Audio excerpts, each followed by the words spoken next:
Okay, the premise of this piece of art was to do something different as a conversation piece for dinner.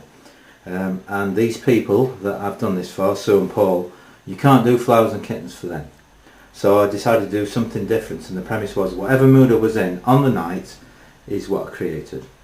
Okay, started off in this corner here as all the elements for the beginning of life: air, water and rock and earth. And it's based loosely on a Van Gogh painting. And as we come through that corner there, we come up through space, through the planets, into a cloudy sunset sky. And as we move through that sunset sky, then we come into a stormy sea, and that sunset sky is also the overcrop sky for this stormy sea. That stormy sea comes down into a further sky, which is lit by a moon over a swamp. The cloud in front of the moon comes from a volcano which is erupting and sending plumes of smoke across the moon over the swamp. There's a ghostly path with a ghostly tree over there, and in the foreground we've got a type of a sea monster coming up from the depths. As we move through the erupting volcano, we come through the mists, and we've got what I can only describe as flying ghostly cows flying off into space, and through those same mists we come back onto the ground, and we've got a swamp monster somewhere in the depths of somewhere else.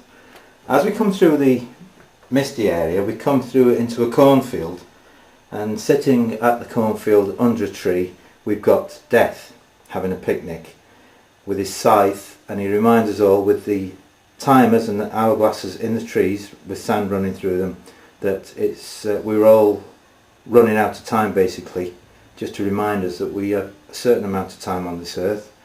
And that's reminded us as we get into this corner by an image of the genius guitarist Jimi Hendrix in purple and blue. And as we move across through Jimi Hendrix, I wanted to create a priestess with diamonds, snakes, hoods, and again part of the mysticism. As we come through past the priestess, we then come into what I can only call a type of a dream sequence. We've got the night skyline, and through that we've got three ancient dancers, temple dancers, which signify really the three ages of woman, in a dream sequence in the sky, which is metallic background in red.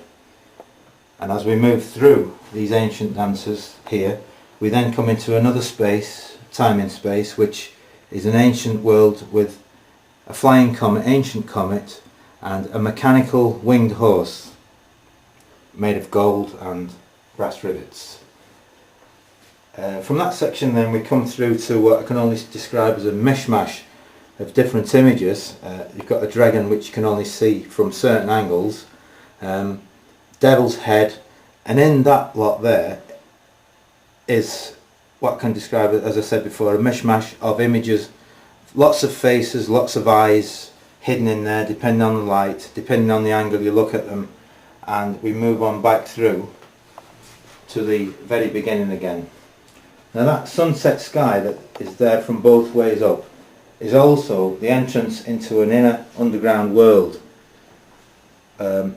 Flames reach up, and then it's the entrance into an underworld, and you've got this mischievous fairy, or mischievous nymph if you like, sitting on a rocky jewelled outcrop which you can see through the roots of a tree.